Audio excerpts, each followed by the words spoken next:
Welcome to How They Do That. I'm your host, Scott Waldron, and here is a little preview of what you're going to hear today.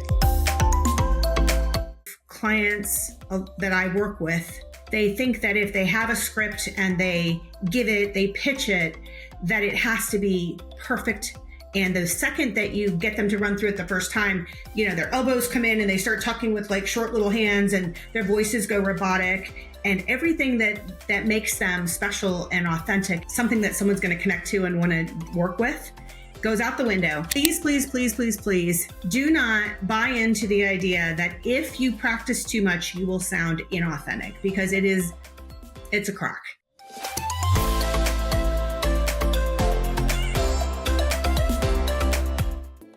We're all presenting all the time. And whether that's presenting on a coaching call, whether that's presenting on a stage, presenting in a room, on a workshop, presenting on a sales pitch, we are presenting all the time.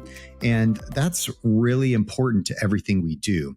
And when I was at a conference recently, I was speaking, and the person I also was in a breakout watching another presenter, and it was Jenifer. And she had some really poignant things to point out about presentation skills and how do we show up. And I thought, I want to have her on the show so she can inform us all about how we should do that. How should we present well?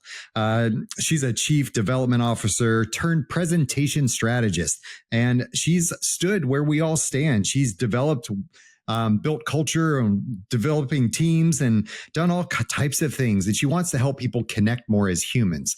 Sometimes we get a little bit robotic, and she'll talk about that on the show. And she really wants to make sure that we're pushing outside of the comfort zone, doing the things that we need to do to be skilled professionals. We need to build the trust of the audience. Therefore, they will be more inclined to buy what we have to offer. And we want to tell stories instead of reciting facts. She talks about that. How do we tell stories instead of reciting facts? Bring energy, bring strategy instead of the sanitized corporate speak. We don't want to listen to that. So let's not use it when we're presenting ourselves. Her 30 years of doing types of this type of work has really given her a lot of experience. And she has clients that come to her and they say things like, I know I can help them, but I lose out to other coaches who present better. Have you ever said that? I know I have. And that's why I think that she has some really good information for all of us. Her own business has doubled year after year. And that's another little tidbit of why I think we should listen to her. So here we come, Jenifer.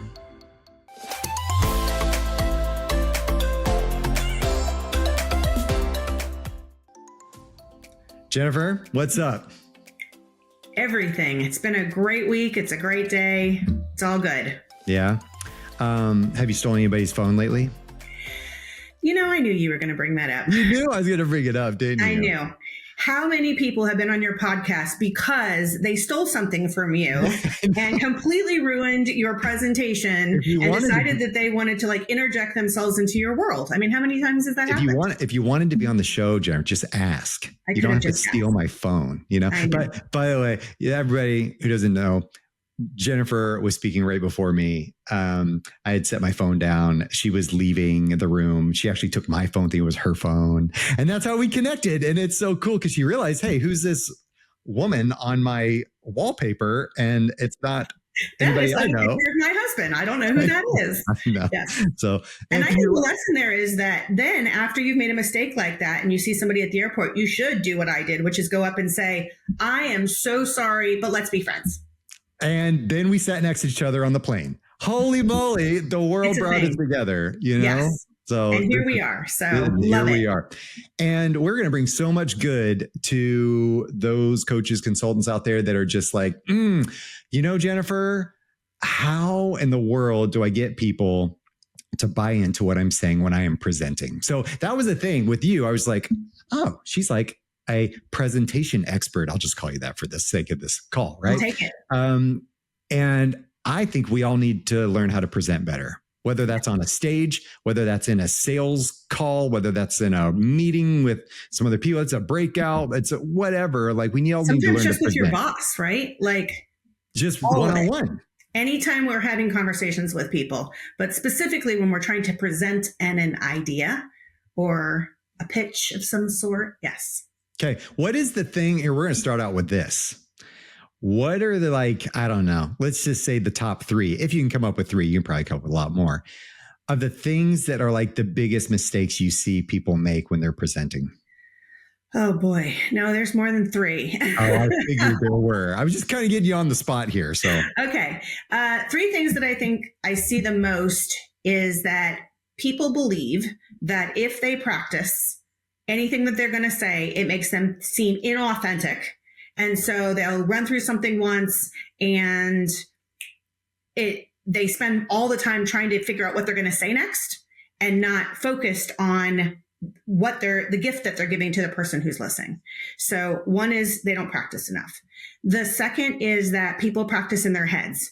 And so whether they've written something down or they have, a set of outline or a speech that they think they're going to give, they read it inwardly, but they forget that psychologically or physiologically, your brain has to tell your mouth to put the breath out, to use the pauses, all of those things. And if you're not doing it out loud, like for example, every time I go into a session where I'm going to have to introduce myself, I'll start with, hi, I'm Jenifer Bertz. And well, am I going to say hi? No, I'm not going to say hi. So I'm Jenifer Bertz and I'm a presentation coach. Well, am I going to say that? No, I'm going to say, I'm Jenifer Bertz. And as the owner of NxtJen Strategies, it is my responsibility to help people, blah, blah, blah, blah, blah. Right. So by saying it out loud, I'm making it more presentable and more connective to people.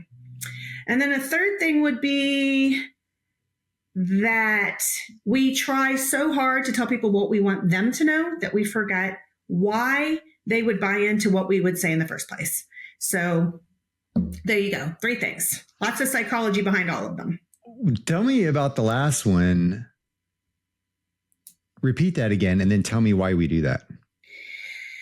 We are so me centric, and we forget that everything we do, even in this conversation, if all I'm thinking about is what I want to share with you, Skot, then I'm forgetting why you may or may not have your own background history. Maybe you've worked with a coach in the past that gave you a bad taste in your mouth, or you don't think that you need help. And so you're having a conversation with a presentation coach going, I'm not sure.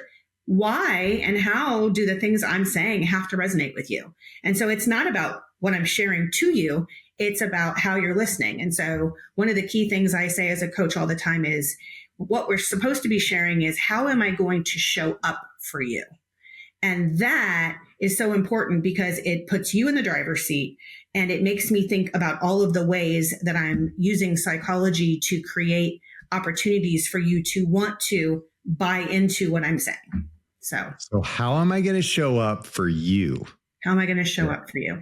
Not what can I do for you? We say, what can I do for you? That's all about me. Even though it says your name at the end, what can I do for you? Right? Now, how can I show up for you? How will I be there in the ways that you can hear me?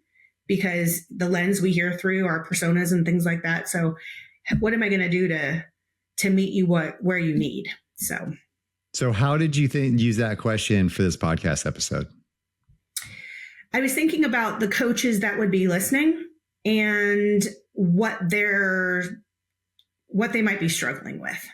And so if I could come up with something that, of all the things I know after 30 years of industry experience, right, there's like a plethora of things that I could share. But what would be the fastest ways that someone might sit on the other side of the screen and go, oh, I needed that. I needed to hear that today. So that always informs, those decisions. And I had to show up with energy, right? I could be here like, I haven't had my coffee yet, whatever that is. No, I have to show up and give the gift of what I know and how I share it with you to everyone listening. So that's good. What, tell me a little bit about, when we are, let's take, presenting kind of a workshop. Okay. Workshop. We're not necessarily on stage. But I would think that most coaches out there, in some kind of workshop, some kind of breakout, some type of seminar, something, right? They probably more or less do that more often than anything else that's out there. How do we start? How do we start? How do we conduct? And how do we end when we're going through the process of a presentation? Strategy, always right at the beginning. Of course, why is the person asking me to present this information in the first place? So you have to understand what the needs and values are of the people that are listening and what you're trying to present. But truly, the start is a hook and the end is a close. And then there's all the steak and the sizzle in the middle.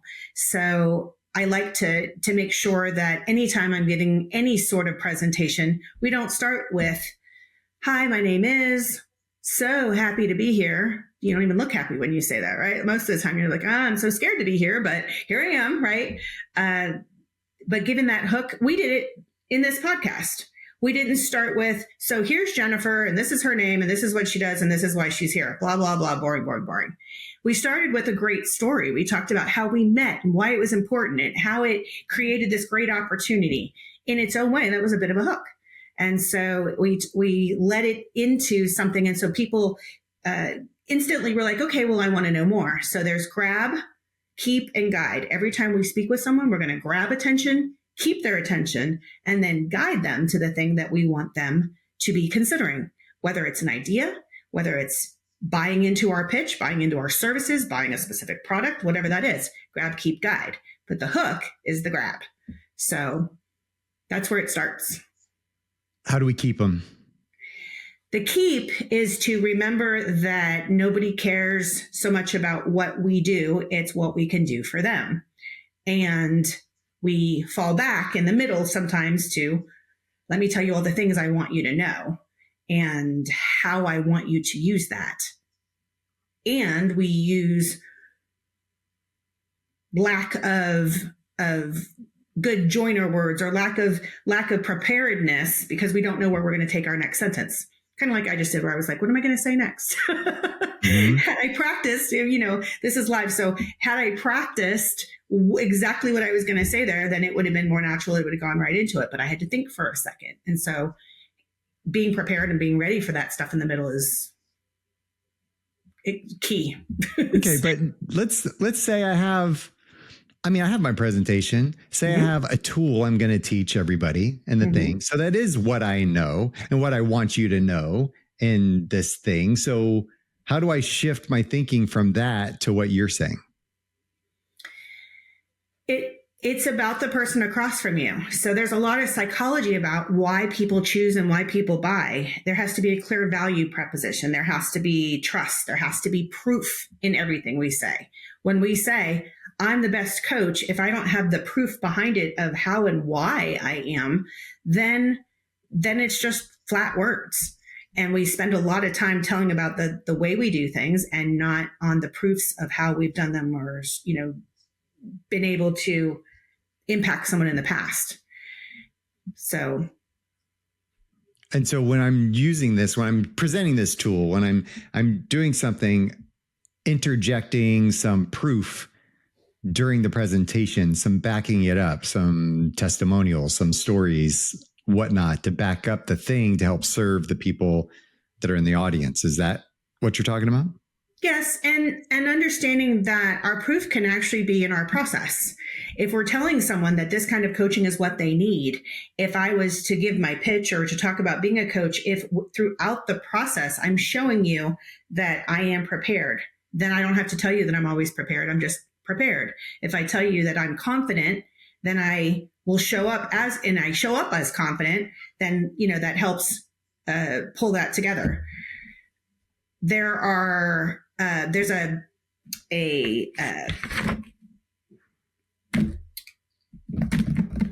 there's one of your cuts right there. Okay. Fair enough.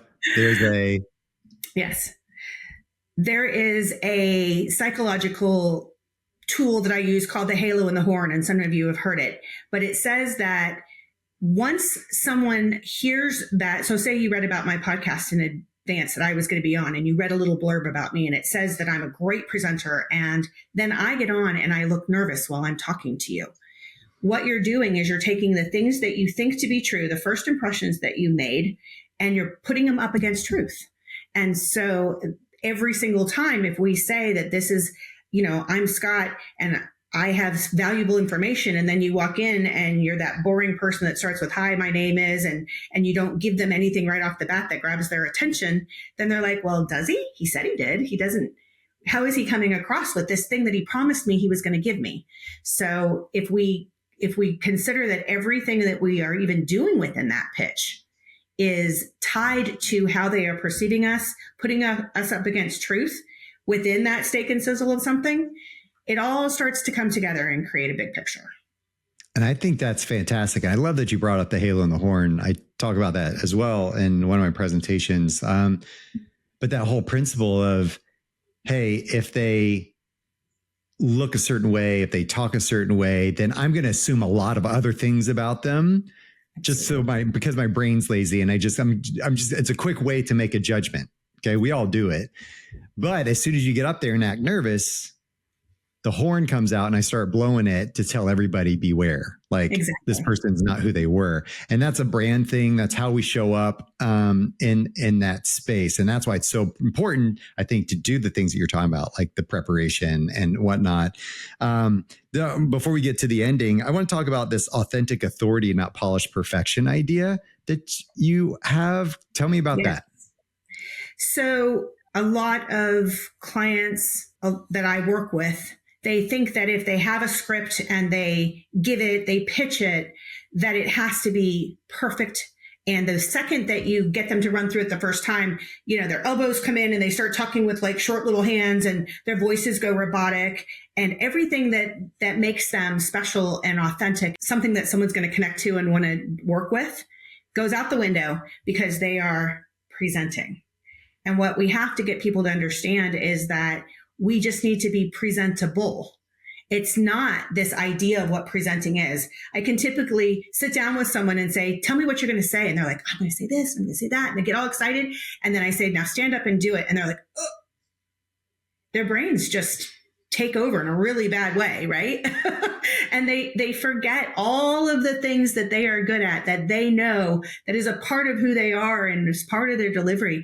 And it just goes out the window. So the whole thing is that we need to be not polished perfection, but instead we need to be this connective, natural speaking type of person that is conversational, just like you and I are doing right now. If this was a presentation and I was, boring, people would already have cut off on us. She's out. No, but we're having a conversation, and this is a presentation of information. So how do we take a great person's knowledge and what they have to give and share with us and show to us? How do we take that and let that be the authentic and not that presenting thing that we have somehow coached our brains to that what we need to be doing. So. Mm-hmm. It's very true. And you're right. The repetition piece is really important when we're doing this. And that goes into your 10X practice rule. Can you explain that to everybody? Because I thought that was really smart. So please, please, please, please, please do not buy into the idea that if you practice too much, you will sound inauthentic, because it's a crock. The thing is that the more we practice, the more it becomes muscle memory. And then we can stop worrying about what we're going to say next, and we can be in the moment and really just embrace the smiles of the people across from us, the information that we know is going to help them accomplish what they're asking us to be there for. So there's ways to think of your run-throughs as helpful, and I think you're going to share that on the screen for them, right, Skot? But, no, I mean, I'm not going to share anything on screen necessarily for this, but right, I'll back up on that one for a second then. So yeah. There are different focuses that you can put into your presentation practice that's going to help you to think of it not as running the same thing over and over, but focusing on the key things that you need to focus on. So in your first 1 through 3, it's just getting through it. I call them dirty run throughs. So it's just, they're muddy, they're dirty, they're hard, they don't make any sense. And you're just trying to get the words out there and see if they're in the right flow. Then the 4th and the 6th through the 6th time that you run through them, that's for timing and transitions. Your 7th through your 9th time is about handling interruptions and having the thought about what the Q&A is going to sound like based on what you've just put together. While those last run throughs are that, more of a full dress rehearsal of, I'm going to get through it. I'm going to make sure all of the components come together. And now it's come out of my mouth so many times that it's got that sticky quality. It's got that muscle memory to it. And it's more and more just sounding increasingly authentic, not the opposite. And as long as we bring energy and we bring our full selves to every single practice, that comes through. I have a lot of people that will tell me that, I sound worse and worse. I sound more robotic, right? And I'm like, well, did you start practicing robotic? Did you not put any muscle into your face? Did you not use all of your body? So yeah, of course you sound robotic because you just read your script over and over at the same time. Every single time you present, you have to do it at full, as if that one's the one that matters. So I learned that as a singer. So you practice full bore every time. Dress rehearsal, like every time you dress up, you like put on the practice poorly, you will perform poorly because that's the muscle memory you create. I mean, makes sense if you think about it. So yeah, you have to put all your energy 100% every time. And yes, it's exhausting, but you got to do it anyway. That's right. Do you encourage practicing in front of people or by yourself? All of the above. In the early stages, when you're creating the strategy of what you're going to say, having people in the room is great because they're like, well, that doesn't hit right, or that doesn't feel like it's going to land the way maybe you think it does. And we're so into our own, what we want to say that we don't always have that outside view that's so great. Then you do those couple ones in the middle that are by yourself just to be able to stumble over and over and not feel awkward about it. And then absolutely do those last presentations in front of other people. And I even like to get kids involved because if you see a kid like, oh my God, this is so boring, that's a good indicator that you probably need to do something different. That's a good one. That's honest. A good one. I never thought about that. Because I was thinking about, I'm working on a new keynote, and I was going, I'm going to present this to my 15-year-old daughter and my 14-year-old son and see if they're interested, They will tell you when it's bad. They will absolutely let you know. And they don't even have to use words. You're like, oh, I see that part didn't land. Mm-hmm. Exactly. Okay. That's a really good one. All right. And then talk about this proof and process technique. What is that one? So it's kind of what I was talking about a little bit before, where I said that as I am coaching all of this to you, had I been standing here and really talking, my proof is that I have talked about these things thousands of times. And so my credibility comes through, my personality is showing through. I don't sound like someone staged or, that I'm reading a book, I'm reading a note, it's just all there. And so you would be looking at me and saying, okay, I could see myself being coached by her because she obviously has all the components already. So if we do that within our process of sharing something with someone else, all those little proof cues are in there, and that's helping them with that halo and horn to put us up against the truth of what they've been believing so far. So Amy Cuddy has a great one. She talks about what does she call it? Trust and strength. And so she talks about how we have to create trust and then show the strength of our message. So I always like to remind people that you have to give the personality. You have to give them all of the pieces of you, the authentic pieces of you, before you can go into getting them to buy into what it is that you're trying to sell or share or get them to come around on. So it is that trust. She's a smart woman, that Amy Cuddy. She knows a couple things. If y'all don't know who we're talking about, just Google it. It's, She's You want to get better everywhere. at anything? Google Amy Cuddy. There you go. You got it. You got it. All right. And then so that's kind of the meat of like that presentation in the middle, some of the things we need to practice, some of the things we need to do to get better at just flow and communication and getting our authority across, that people will build trust in us. And then how do we close? How do we wrap this whole thing up? I will tell you, Jenifer, this is one of my weak spots. Okay. I have to really work on this one because I kind of fade sometimes. Like I've tried to get more punchy and more direct, and I think I'm doing better. But this has been a very intentional part of my speaking and presenting.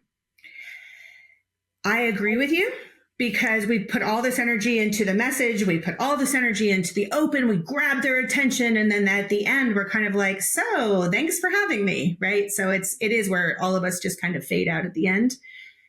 The ending should be the culmination of the fear or the worry that the person has. Am I going to walk out of here? Oh, so you're going to expand on this, right? Yes. Because I like this idea. Okay, everybody, I just did that on purpose so that you'll listen.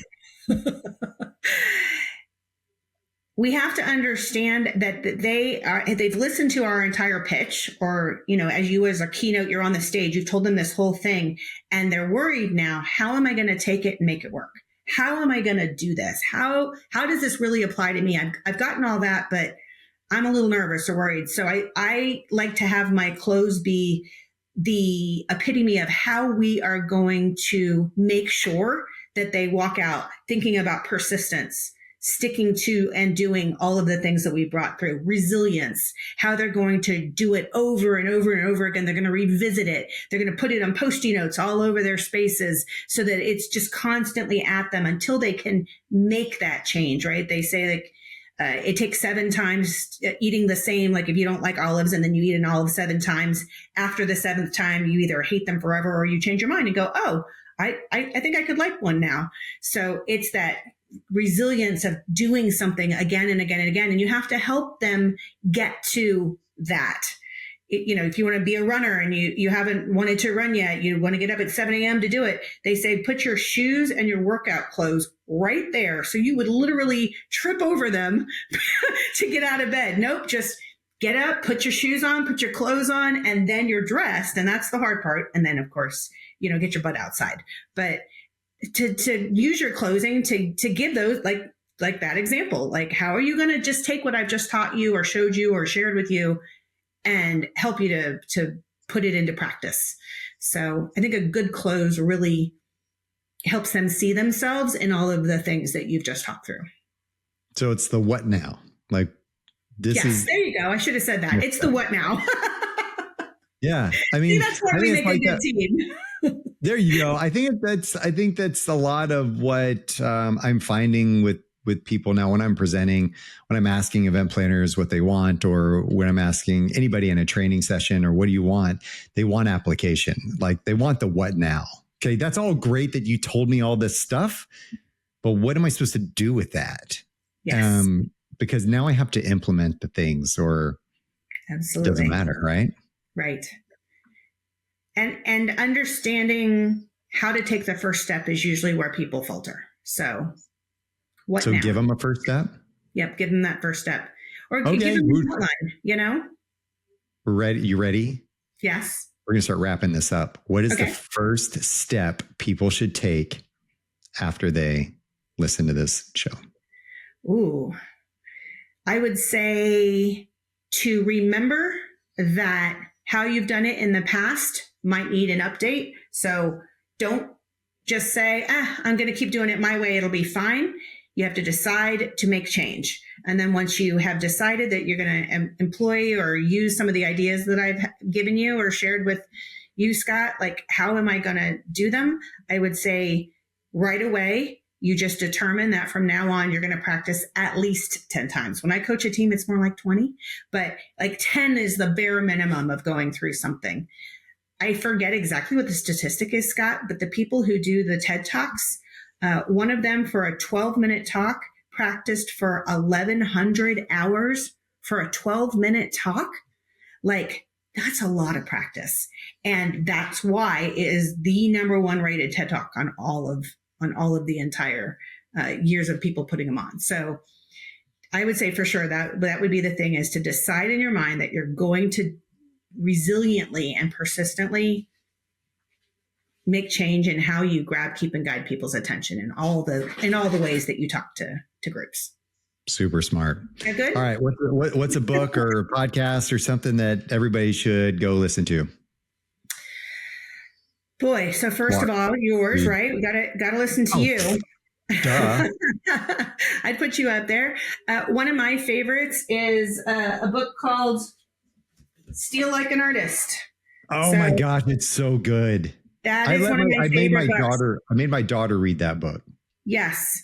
I think that it's the epitome of, we all see what other people do and we say, oh, if I could just incorporate a little bit of this and a little bit of that. And we don't realize that that's what we're doing. We're stealing, and that there's nothing wrong with that. I just love that in little chunks of information, it can get you to think about how to take the best of everything and make it your own, and then make you the best of all of those things. So brilliant. And the way it's written, and it's illustrated beautifully, and it's quick read, and the concepts are so punchy. It's so good. I love it. I think it's a lot akin to the book you have. It just has that punchy quality of, I can just have that thought and I can ruminate on it for a while and, take it in and figure out how I'm going to use it. So very, very similar style, but yeah, it's a good one. All right. I want you finally to give us a little bit of hope. So for those coaches, consultants out there that are struggling, they're feeling kind of down and out. They feel like, I don't know if I can do that. I don't know if I'm good enough at this thing. Maybe that's not my gig. What would you tell them? Put time into yourself and your message, and then remember that it's not about you. It's about who's listening. Stop and say, what is the other person across from me feeling as I share this information? How is this going to impact them? And what can I do to help them really connect to it? And once we take ourselves out of the equation and we think about the needs of others, it always ends in a really good way. So I would say start there. And the psychological principle there is called the spotlight effect, where we think it's all on us when really all they're thinking about is themselves. Absolutely. Absolutely. There's more psychology to everything we do than we give it credit for. And so taking a moment to think about the psychology of why people choose, that's an entire thing I teach in my master classes, is why do people choose and how do we get their attention with the things that we share with them? So smart. Well, thank you, Jenifer. You rock. People want to connect with you. They want to get some suggestions. They want to understand a little bit more about you. How do they do that? NxtJenStrategies.com is my website. And on LinkedIn, which I believe you're going to share that LinkedIn connection on this, I post every Tuesday and Thursday. Sometimes it's specifically a coachable moment on a presentation or sharing information to a client. A lot of times it's leadership and how do we show up for people in everything that we do and say. So feel free to follow me on LinkedIn, and I think I think is a wimpy word. I know that you will get some great tips and tricks on how to be better at everything that you do. Well said. Thanks, Jenifer. You rock. I'm so glad you stole my phone. I look forward to stealing other things from you in the future. I'm going to steal like an artist. That a girl. All right. Thanks. Thank you.